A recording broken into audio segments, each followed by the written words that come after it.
Shalom, selamat pagi jemaat Tuhan. Berjumpa kembali dalam doa pagi online. Layak dipuji, disembah.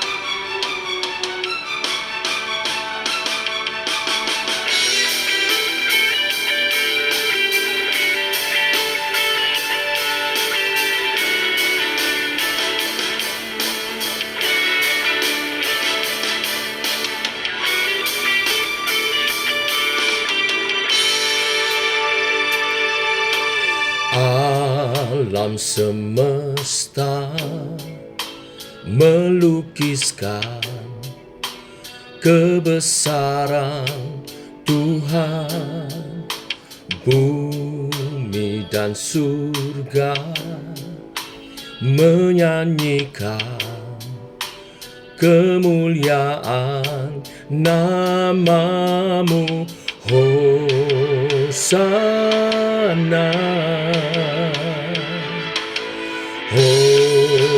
Hosana, layak dipuji, disembah. Kaulah yang bertahta dulu, sekarang, dan selamanya. Raja atas segala raja, nama-Mu besar termulia.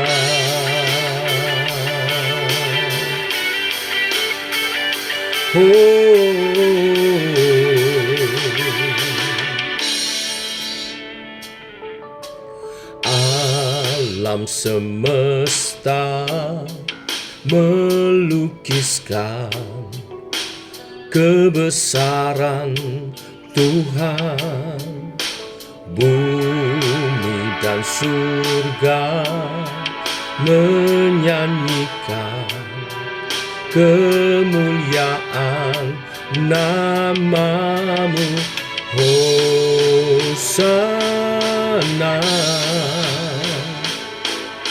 Hosana,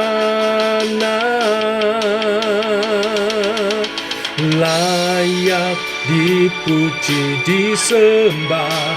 Kaulah yang bertahta dulu, sekarang, dan selamanya.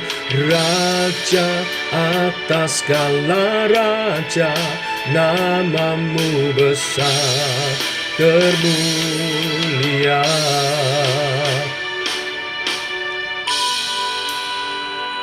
Engkau layak ditinggikan, Engkau layak dimuliakan Tuhan oleh umat-Mu karena karya penebusan-Mu. Layaklah Kau ditinggikan, diagungkan, dimuliakan.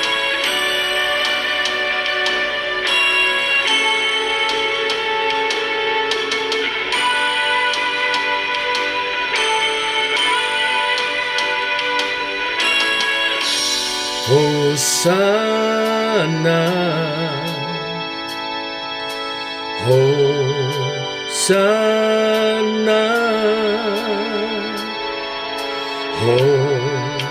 Hosana, Hosana, layak dipuji, disembah. Kaulah yang bertahta dulu, sekarang, dan selamanya. Raja atas segala raja, nama-Mu besar termulia. Layak dipuji, disembah. Kaulah yang bertahta dulu, sekarang, dan selamanya.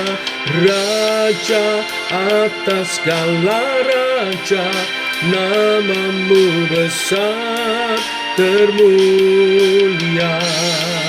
Nama-Mu besar termulia. Nama-Mu besar termulia.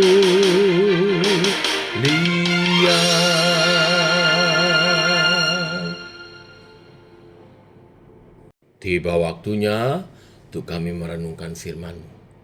Firman-Mu lah suluh dan terang bagi jalan kami. Berfirman Tuhan, terangi jalan kami, tuntun langkah kami. Dalam nama Tuhan Yesus Kristus. Amin. Bapak Ibu, kita lanjutkan renungan kita Yohanes 5 ayat 1 sampai yang ke-18. Demikian firman Tuhan. Sesudah itu ada hari raya orang Yahudi dan Yesus berangkat ke Yerusalem.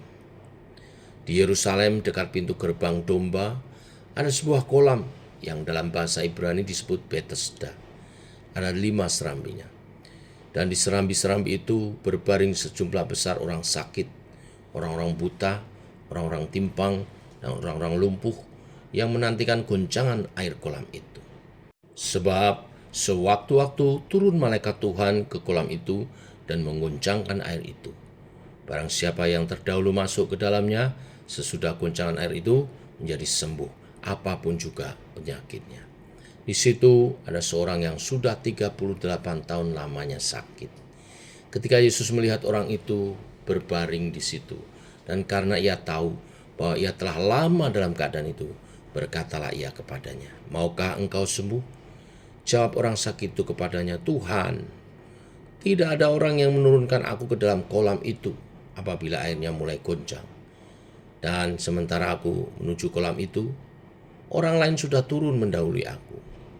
Kata Yesus kepadanya, "Bangunlah, angkatlah tilammu dan berjalanlah." Dan pada saat itu juga sembuhlah orang itu. Lalu ia mengangkat tilamnya dan berjalan. Tetapi hari itu hari Sabat.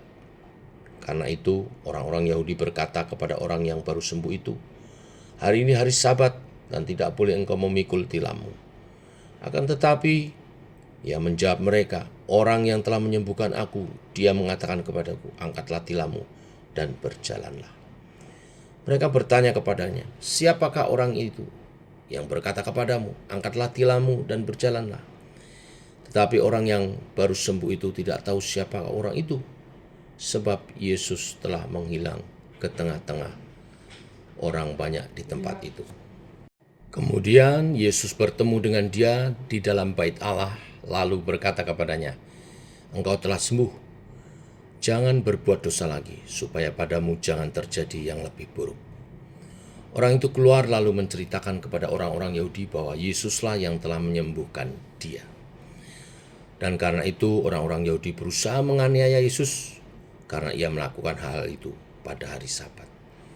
Tetapi ia berkata kepada mereka, "Bapakku bekerja sampai sekarang, maka aku pun bekerja juga."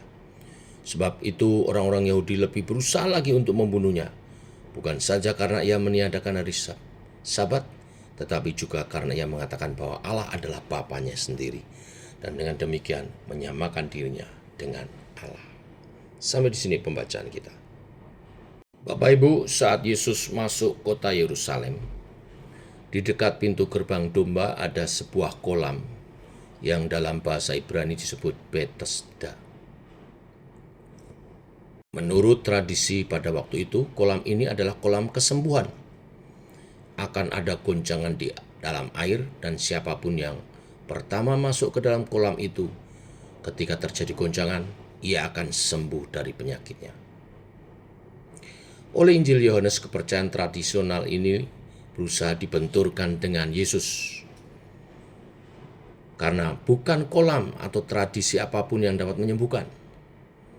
Hanya Yesuslah yang menyembuhkan. Orang itu terus duduk di pinggir kolam sambil menunggu kesempatan bisa disembuhkan. Ada seorang yang sudah lama lumpuh. Di ayat 5 mengatakan ia telah 38 tahun sakit. Ketika Yesus melihat dia, Yesus pun bertanya, "Maukah engkau sembuh?" Jawaban orang ini menunjukkan bahwa ia tidak mengenal Yesus. Maka dia menjawab, "Ya, aku mau sembuh," tapi menjawab bahwa kolam yang dapat menyembuhkan itu tidak dapat dicapai oleh dia. Dalam arti dia tetap mengandalkan kolam kesembuhan itu, padahal di depan dia ada Yesus yang sedang bercakap-cakap dengan dia, Yesus sang penyembuh. Inilah pikiran yang telah mengurung kebiasaan orang pada waktu itu. Tetapi kemudian Tuhan menyembuhkan dia dengan sebuah perintah, angkatlah tilammu dan berjalanlah. Orang itu sembuh dan melakukan apa yang Yesus perintahkan. Tetapi ada satu masalah. Hari itu ternyata hari Sabat. Orang-orang Yahudi dilarang melakukan pekerjaan di hari Sabat. Termasuk memikul tilam adalah salah satu hal yang dilarang pada waktu hari Sabat. Itulah sebabnya orang-orang Yahudi sangat marah melihat orang itu memikul tilamnya. Ini pelanggaran terhadap Sabat. Melihat dirinya diserang, disalahkan, orang yang telah disembuhkan itu segera menyalahkan Yesus. Dia berkata, orang yang menyembuhkan aku yang memerintahkan, maka aku lakukan ini. Di sini kita melihat orang ini walaupun telah disembuhkan, dia tidak mengenal Yesus dan tidak mengerti. Dia telah disembuhkan oleh Yesus, tetapi yang terjadi dia mau menjerumuskan Yesus karena perintahnya. Tetapi mengapakah Yesus memerintahkan dia memikul tilam kalau begitu? Tidakkah Yesus tahu bahwa akan terjadi masalah karena dia menyembuhkan di hari Sabat? Tentu Yesus tahu. Justru dia ingin mendidik umatnya untuk memahami Taurat dengan benar. Mereka melakukan segala peraturan dengan mekanisme yang kering, tanpa makna sesungguhnya. Mereka tidak paham makna di balik setiap peraturan. Peraturan ditaati hanya sebagai usaha untuk membuktikan kesalehan dan kelebihan diri dibanding orang lain. Dalam hal inilah Israel tersesat. Mereka mungkin tidak tersesat di dalam penyembahan berhala, tetapi mereka tersesat di dalam hal yang sama buruknya, yaitu tersesat dalam mengasihi diri, bangsa, komunitas, kebanggaan diri lebih dari mengasihi Tuhan. Mereka tidak mengasihi Tuhan dan tidak memahami isi hati Tuhan di dalam firman-Nya. Mereka hanya tahu mana boleh dan mana tidak boleh melakukan semua itu secara mekanis, tanpa hati, tanpa kasih, tanpa kecintaan kepada Allah. Itulah sebabnya pengharapan akan pertobatan sejati hanya mungkin kalau Sang Mesias datang dan memberikan hukum di dalam hati setiap orang. Apakah makna Sabat? Sabat adalah hari ketujuh di mana dinikmati oleh Tuhan setelah Dia menyelesaikan pekerjaannya dalam penciptaan. Tuhan beristirahat di hari ketujuh. Dia juga mengundang umatnya untuk menikmati istirahat ini bersama-sama dengan Dia. Inilah makna Sabat. Tuhan berdiam bersama-sama dengan umatnya di dalam kemuliaan dan kesucian yang sempurna. Damai sejahtera, sukacita, kegembiraan, kasih, kekudusan, kemuliaan, semua akan memenuhi bumi ketika hari ini tiba. Tetapi apakah syarat manusia dapat memasuki Sabat? Sama dengan Allah, yaitu jika manusia telah menyelesaikan pekerjaannya. Tetapi ternyata manusia jatuh ke dalam dosa. Itu sebabnya Allah memulai pekerjaannya menebus umat manusia. Pekerjaan penciptaan memang telah selesai. Sekarang Dia mempersiapkan umat yang akan Dia tebus. Pekerjaan selanjutnya, itulah sebabnya di dalam ayat 17 Yesus berkata bahwa Dia dan Bapa di surga bekerja hingga sekarang. Karena Sang Bapa di surga masih bekerja, demikian juga Yesus bekerja. Hingga tiba saatnya Dia menyelesaikan pekerjaannya, yaitu menaklukkan bumi dan menaklukkan kejahatan serta maut, barulah tiba Sabat yang sejati. Inilah makna Sabat. Setiap hari ketujuh orang Israel beribadah kepada Allah dan menjalankan Sabat sambil mengingat pengharapan Sabat yang sejati ketika Sang Mesias berhasil menjalankan pekerjaannya. Apakah orang Yahudi memahami ini? Tidak. Jika mereka memahami, mereka tidak akan membenci Yesus karena apa yang dia kerjakan. Yesus masih harus menyelesaikan pekerjaannya, dan karena itulah dia tidak ingin memelihara hari Sabat dengan cara yang salah. Dia tetap bekerja hingga tiba saatnya Sabat, yaitu ketika pekerjaannya genap, tugas sebagai imam besar selesai, dan dia datang kembali sebagai raja di atas segala raja. Itulah hari Sabat. Sebetulnya betapa menggelikan jika orang Yahudi mengajarkan makna hari Sabat kepada Yesus, yang justru akan menggenapi Sabat. Yesuslah yang telah dijanjikan oleh Allah untuk menggenapi pekerjaannya dan mendatangkan Sabat. Tetapi kebodohan mereka membuat mereka merasa diri paling pandai.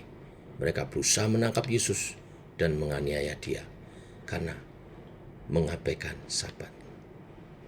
Yesus menyembuhkan, mengajar, berkhotbah hingga akhir penderitaan dan mati di kayu salib. Inilah pekerjaan yang diterimanya dari Bapanya di surga. Inilah yang akan dia lakukan untuk membuat segala menjadi baru. Dialah yang akan membawa ke bumi kerajaan Allah yang sempurna dan genap. Hal berikutnya yang membuat orang Yahudi marah kepadanya adalah karena dia menganggap bahwa Allah adalah Bapanya. Tetapi inilah fakta, bukan hanya fakta karena dia memang anak Allah, tetapi juga fakta karena dia melakukan pekerjaan yang sama dengan Bapa. Kita telah ditebus oleh Kristus dan menjadi anak-anak Allah. Anak-anak yang dilahirkan bukan dari darah dan daging, tetapi dari roh. Makna menjadi anak Allah bukan berarti kita memiliki gen yang sama dengan Allah, tetapi menjadi anak Allah berarti kita melakukan pekerjaan yang Dia lakukan. Inilah kebiasaan orang pada zaman itu. Apa yang dikerjakan seorang bapa akan selalu menjadi pekerjaan sang anak juga. Jika ayahnya seorang petani, maka anaknya akan bekerja, belajar bertani dari ayahnya, dan akhirnya menjadi petani seperti ayahnya. Jika kita adalah anak-anak Allah, maka kita melakukan pekerjaan yang Allah lakukan. Pekerjaan di dalam kekudusan, tanggung jawab, rindu menjadi berkat bagi orang lain, menaklukkan setan-setan, dan mengajar kepada setiap orang bahwa Kristus Sang Raja sudah datang menebus dosa dan akan segera kembali. Bapa di surga bekerja hingga kini, dan kita anak-anaknya juga seharusnya bekerja. Biarlah kebenaran firman hari ini meneguhkan setiap pelayanan kita dan memberi semangat dan berkobar-kobar bagi Tuhan. Tuhan memberkati. Mari kita berdoa.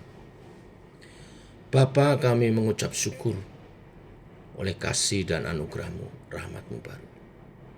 Demikian pagi hari ini, Engkau mengajar kepada kami pekerjaan Bapa yang juga menjadi pekerjaan kami, yang harus kami terus lakukan sampai Sabat sejati datang, yaitu Yesus datang kedua kali menjemput gerejanya.